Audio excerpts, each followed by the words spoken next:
si vous voyez le chat, vous allez remarquer qu'il s'inquiète en disant que c'est une formation destinée aux médecins, pas aux amas. Non, non, ça c'est... Allez-y, Regardez, essayez de les rassurer. ça, je dois le rappel, je dois le faire pour comprendre. On ne peut pas aller aux modifications circulatoires sans savoir la physiologie. On ne peut pas. On ne peut pas comprendre comment l'hypotension va retentir sur les modifications circulatoires par rapport au système nerveux sympathique. On doit parler de ça. Impossible. Là, après, c'est le cours normal. Hein? Ça, c'est un rappel. Hein? Donnez donc le cours normal. Ça, c'est un rappel. Hein? D'accord? Ça, c'est un rappel. Hein? On doit savoir les modifications par rapport aux agents anesthésiques. Hein? Ça, c'est un rappel. Hein? D'accord? Okay. Donc, je rentre dans le vif du sujet. Là, jusqu'à présent, je suis dans le rappel. Hein? D'accord? Et ça y est. On doit savoir qu'il y a un monitorage. Hein? D'accord? Ça, c'est un rappel, c'est pas... voilà. Donc... Allez, vous l'avez répété 3 fois. Oui, parce que je dois dire que c'est un rappel. Hein? C'est la 4e fois. Les événements, il faut savoir que tout ce qui est modification cardiovasculaire, les événements qui sont liés à l'anesthésie, c'est surtout le surdosage. Là, je rentre dans le vif du sujet. Le surdosage, surtout les narcotiques, l'hypotension jusqu'à l'arrêt cardiaque. La bradycardie, c'est les morphiniques. Les morphiniques et même le curare, le vicuronium, il peut donner une bradycardie. Et surtout les dernières données, c'est l'association diprivan-fentanyl. Elle est très génératrice de bradycardie. Le choc anaphylactique, il peut donner une hypotension. Et les drogues qui sont incriminées, c'est les curares et le latex. Et parmi, il y a des travaux qui confirment ça. C'est le curare 60% des allergies et le latex 19% des allergies. Après les antibiotiques et les hypnotiques et les morphiniques. Après, on commence les stratégies de prévention. C'est ça le plus important. Hein? On commence les stratégies de prévention du risque cardiovasculaire. Vous m'entendez là? Vous voulez poser des questions? Non? Donc, les stratégies de prévention du risque cardiovasculaire, il faut limiter les accélérations de fréquence cardiaque et les hypertensions quand il y a un stimulus. Donc, il faut bien sédater le malade et bien, s'il y a une accélération, peut-être c'est une hypovolémie, il faut commencer à remplir le malade. Le but de gérer la fréquence cardiaque et la tension, c'est de diminuer la consommation du myocarde en oxygène pour ne pas fatiguer le cœur. Il faut savoir que l'administration des bêta-bloquants préopératoires va retentir sur notre malade, sur les événements cardiovasculaires péropératoires. Il faut savoir qu'il faut maintenir une pression artérielle. Il faut savoir que la pression artérielle, quand elle est diminuée, elle va générer des lésions ischémiques au niveau du cœur, au niveau des souffrances cérébrales et des souffrances rénales. Il faut savoir que s'il y a une hémorragie, il faut essayer d'avoir une hémoglobine aux environs de 10, surtout quand il y a un sujet à risque cardiaque. Les seuils tensionnels péropératoires, il faut les recommandations c'est 65 de moyenne, 65 mmHg de moyenne. Mais il faut savoir que une pression une moyenne aux alentours de 50 va être considérée comme un facteur de complication post-opératoire. Et une systolique inférieure à 75, c'est la même chose, c'est un facteur de risque de complication post-opératoire. Il faut savoir que la durée de l'instabilité, quand il y a une hypotension inférieure à 60, par rapport à ce travail en 2009, et la mortalité, elle est proportionnelle à la durée de l'hypotension. Donc, on aura des comorbidités et on peut avoir même une augmentation de mortalité en post-opératoire. Il faut savoir que le traitement, c'est suspension volimique. C'est la suspension volimique, la suspension, c'est le remplissage vasculaire après avoir arrêté ou diminué les posologies des agents anesthésiques. Pourquoi? Parce que l'hypotension, peut-être c'est un surdosage. Donc je dois diminuer mes doses d'anesthésique et je dois, à un certain moment, arrêter de donner pour voir peut-être si c'est en rapport avec mon anesthésie. Je dois, si c'est donc il y a un début de saignement, si c'est une vasoplégie, je peux commencer un remplissage. Et si c'est un saignement, de préférence avoir des culoglobulaires et du PFC.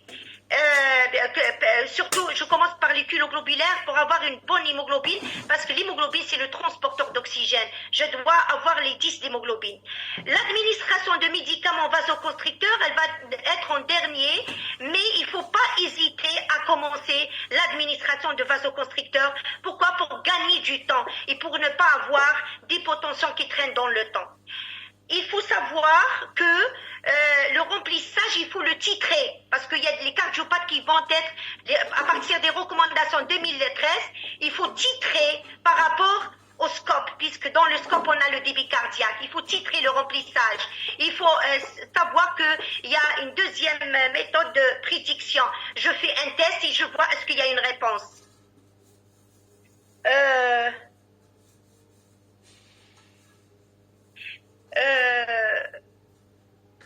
Je commence par donner, pour le vasoconstricteur, je commence par donner l'ephedrine, qui est le vasopresseur, qui va agir sur la libération de la noradrénaline par effet indirect.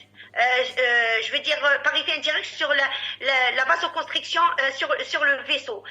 Par contre, la noradrénaline, elle a un effet direct. C'est un sympathomimétique qui a un effet direct. Et donc, je dois commencer à donner la noradrénaline. Pourquoi? Parce que l'ephedrine, on a une dose à respecter, parce qu'il y a une tachyphylaxie avec l'ephedrine. Il ne faut pas dépasser 30 mg les premières doses pour aller les 30 mg. Si j'atteins 30 mg, je dois passer à la noradrénaline. Et la noradrénaline, elle a un effet bêta. Elle a un effet bêta. Je veux dire, elle va tachycardiser un petit peu le cœur, mais surtout, c'est l'effet vasculaire qui est prédominant. Donc, j'aurai une réponse à mon hypotension. J'aurai une correction de mon hypotension. Voilà. Des questions avant de commencer le cas clinique? Des questions?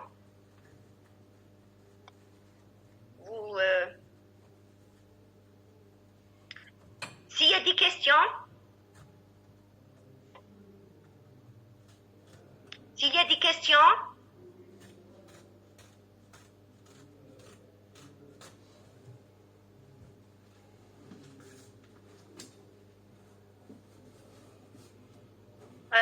J'ai pas de réponse. Il n'y a pas de question, même si c'est... Si, il y a une question. Oui. Il y a une question au niveau de 10h12. Rohel le chat.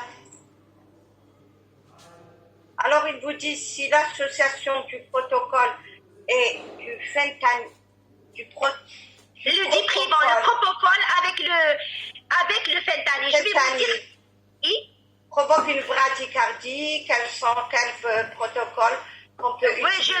Je vais donc, et si la titration, vous avez lu la question? J'arrive pas parce que mon ordinateur. Je commence par la première question en attendant la deuxième.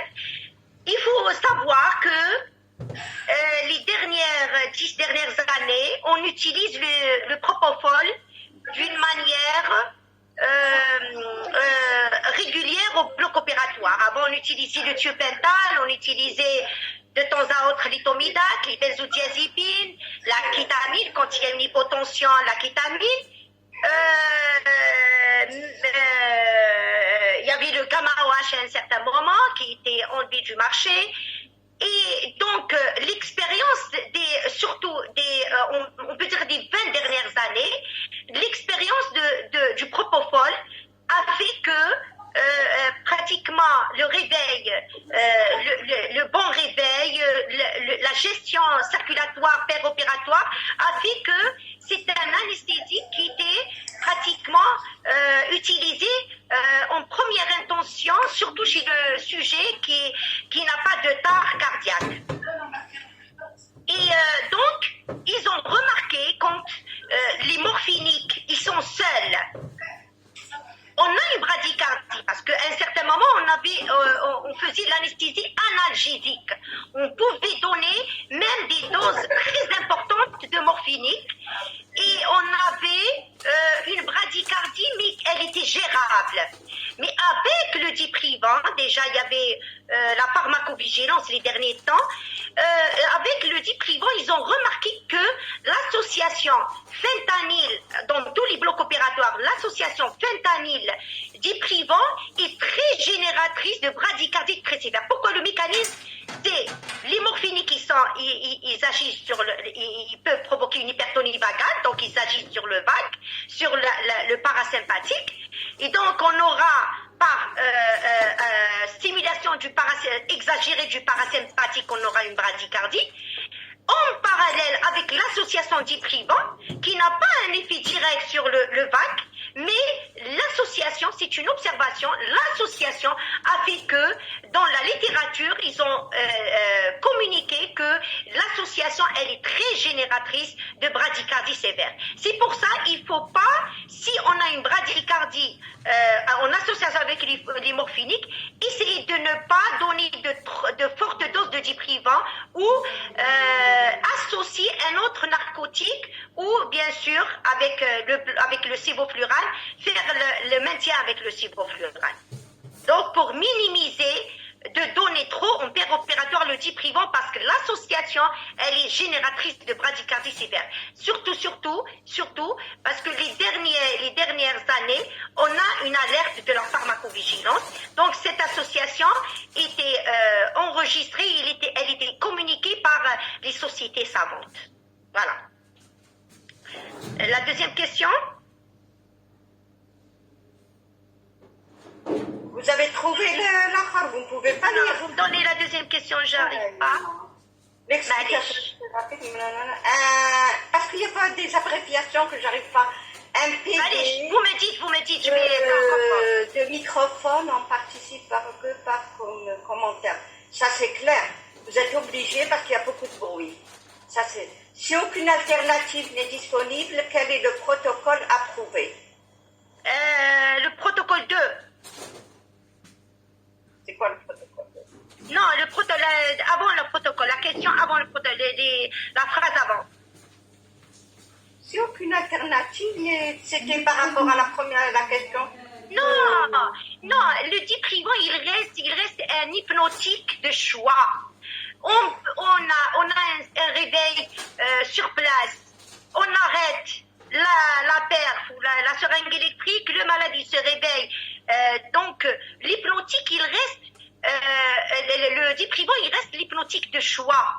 Mais en association, si je vois qu'il y a une bradycardie, je devais essayer de donner, de faire l'entretien avec par exemple le SIVO et minimiser, de donner beaucoup de diprivant si le malade, surtout quand il est sous bêta-bloqueur avant le bloc, d'où l'intérêt de la consultation pré-anesthésique.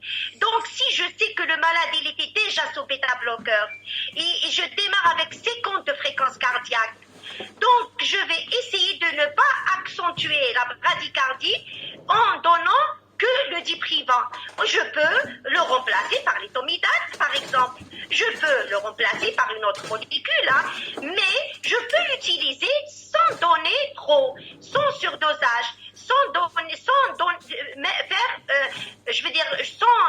maintenir en entretien. Je dois raisonner bradycardie diprivant. Toujours, la bradycardie, elle va me limiter l'entretien avec le diprivant. Voilà. Mais il reste le diprivant, il reste la drogue de choix quand il n'y a pas une bradycardie sévère chez les malades sous bêta-bloqueur, ou par exemple si la bradycardie elle est tolérable, il n'y a pas de retentissement sur la pression parce qu'il y a des bradycardies à 45, mais j'ai pas de retentissement sur la pression artérielle. Donc à 45 et le malade il est sportif, parce que les sportifs ils ont une hypertonie bragale, et le malade il est sportif, je peux ne rien faire. Je sais que le malade il est sportif. Et donc je peux faire l'entretien sans exagération, bien sûr. Et il y a une personne qui vous dit la kétamine plus le l'hypnovel.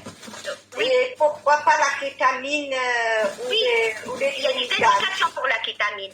La kétamine, elle reste, on a des indications quand il y a un pas cardiaque d'emblée. Quand, par exemple, le malade, on le fait rentrer avant l'induction avec une tension limite, hein, avec un saignement.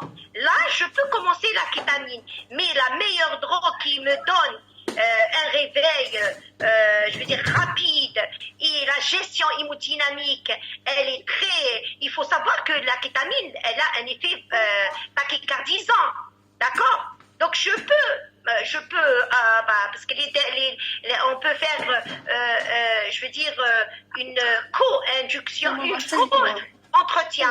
Je peux, si j'ai pas autre drogue, je peux utiliser la kétamine. Mais le diprivant, il reste la drogue de choix.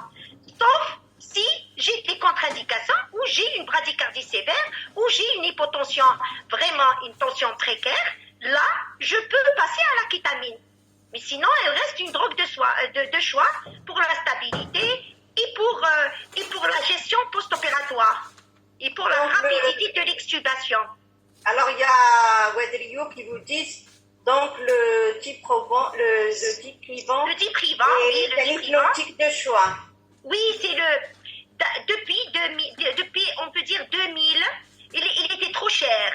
Vous savez, l'historique du diprivant. Il y avait quelques hôpitaux les années 2000, je me souviens, j'étais à Naja, on était pratiquement les seuls qui avaient le diprivant. Pourquoi? Parce que les hôpitaux ne se permettent pas. Le diprivant, il était trop cher. Et à partir des années, on peut dire 2010, pratiquement, même il est cher. Je sais, il est toujours encore cher, mais vu les bénéfices, vu la stabilité hémodynamique, vu l'extubation rapide, donc il reste la drogue de choix. Et il reste, l'induction et même l'entretien, ça devient une banalité. C'est l'hypnovel d'emblée. Pardon. C'est le diprivant. Même si j'ai l'étomidate, parce que peut-être quand j'ai une tension acceptable, même si j'ai l'étomidate et je peux titrer le diprivant, je peux l'utiliser, sauf si j'ai une bradycardie sévère. Le diprivant, il reste quand même une drogue maniable, facile à arrêter, facile à terminer, je veux dire l'acte opératoire, je termine avec le chirurgien, il termine son acte, je termine mon anesthésie et je sors du bloc. Donc j'aurai pas le retard de réveil, j'aurai pas, sauf si j'aurai moins d'effet de l'anesthésie avec le diprivant. Voilà.